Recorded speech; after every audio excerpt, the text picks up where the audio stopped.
প্রিয় দর্শক, আপনারা জানেন যে এখন মৌসুম ধান কাটার মৌসুম। আমরা আপনাদেরকে আজকে গ্রামের বিভিন্ন জায়গায় পড়ে গেছে সেগুলো কতগুলো পাইছেন আজকে ধান এটা কাটা হচ্ছে সেটা দেখানোর জন্য নিয়ে আসলাম। প্রতিদিন তোলেন এসে। আপনারা জানেন বাংলাদেশে চলছে তীব্র তাপদাহ। আজকে শুধু এই তাপদাহের কারণে মানুষ এবং প্রাণীকুল অসহনীয় কষ্ট যন্ত্রণায় আছে, যার জন্য আমরা ইতিপূর্বে দেখেছি।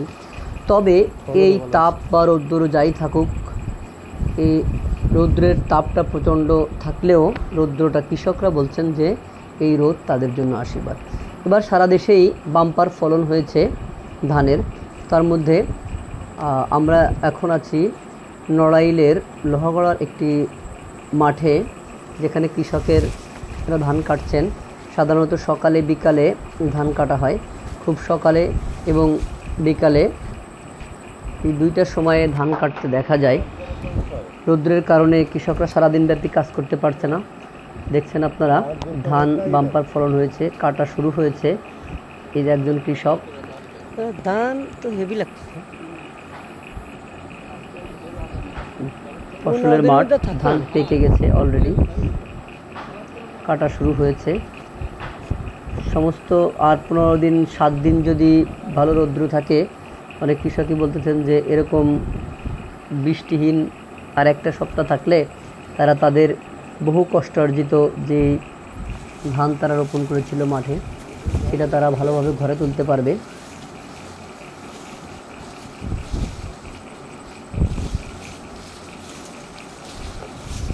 যতদূর চোখ যাচ্ছে শুধু ধান, অত্যন্ত ভালো ফলন।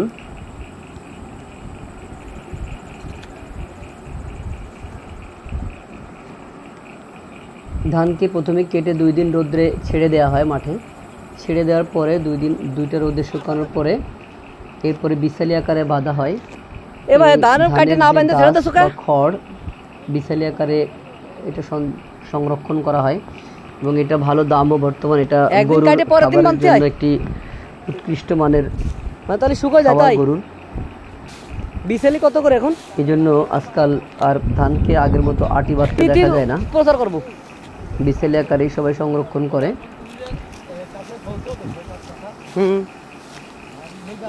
সত্যি বলো, কৃষক দ্রুত ধান কাটছে, দেখেন বিকালবেলা।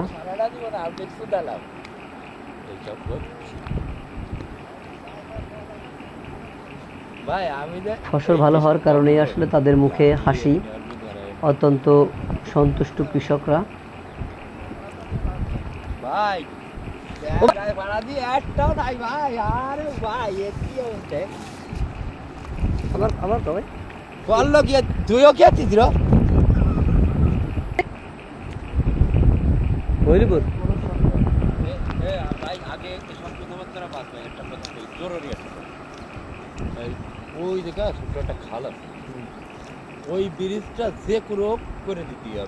তাদের দাবি, তাদের মাঠের মধ্যে যে দুই পাশে মাঠ, যেখানে অনেক ফসল হয়, আখ লাগানো হয়, একটা রাস্তার উপরে একটা কালভার্ট বা ব্রিজ করে দিলে তাদের ফসলের মান আরও ভালো হবে বলে আশাবাদী তারা।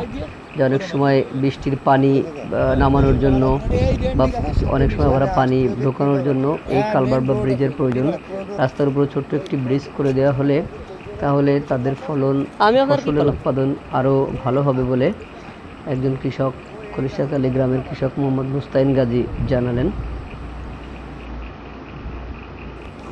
ধান তো কামরুল রেটে ভালো হয়েছে। কামরুল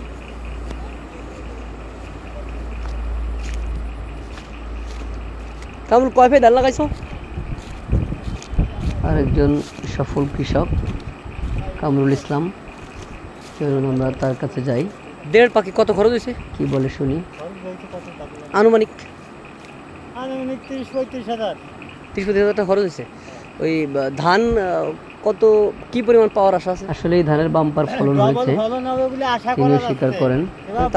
তিনি বলছেন মানে তাতে কয় মন বা কত কি ধান হতে পারে? এরকম 30-35 হাজার টাকা খরচ হয়েছে, আনুমানিক 80-90 মন তো হবে। আসলে মাঠে এসে বোঝা যাচ্ছে কৃষকের মুখের হাসি দেখে, তাদের অ্যাটিটিউড দেখে যে আসলে যে এবছর যে ধান উৎপন্ন হয়েছে বা যে ফলন হয়েছে এটা তারা ইতিপূর্বে বিগত 10 বছরের মধ্যে তারা দেখে নাই, এরকমও অনেকেই বলছেন।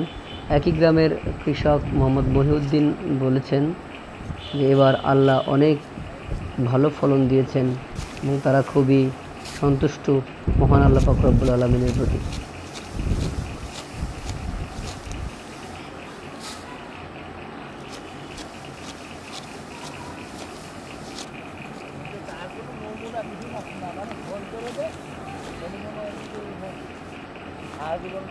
তুই যা চাচ্ছিস তাই তো দিচ্ছি ভাই।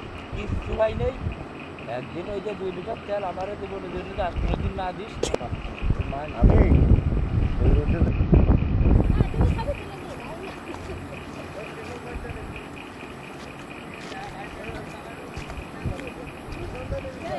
স্বামী স্ত্রী না, না, দুজনেই আপনার মাঠে আপনার চেহারা ধান উঠছে নেওয়ার না। জন্য চলে গিয়েছেন। আসলে গ্রামে না গেলে গ্রামের পরিবেশে মানুষের যে হৃদ্যতা, ভালোবাসা, একে অপরের প্রতি শ্রদ্ধাবোধ, এগুলো সম্পর্কে আসলে বোঝা যায় না।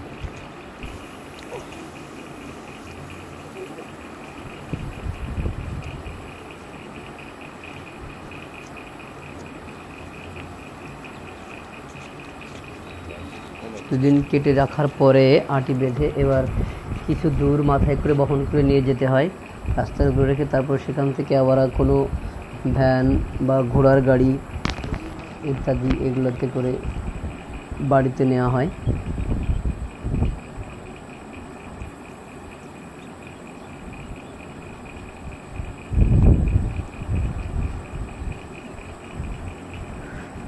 অত্যন্ত মনোরম দৃশ্য, যেটি না দেখলেই নয়।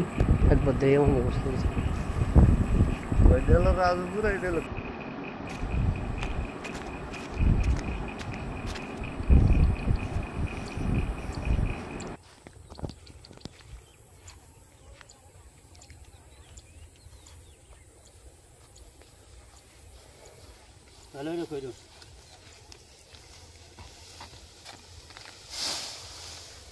শরীফুল নাকি ছিলাম তো, তোমার দান? রোদ্দুরিতে মরে গেলাম না। কার? কিসেন? হ্যাঁ, আমি কিসেন? কার? খায়রুল গাজী। রোদ্দুরে মরে গেলে আবার ধান কাটাল, আর কৃষকরা তো বলতেছে রোদ্দুর আর কিছুদিন থাকলে তাদের জন্য ভালো। আবার আমরা বৃষ্টি চাচ্ছি, তাহলে আল্লাহ কোন দিক যাবে?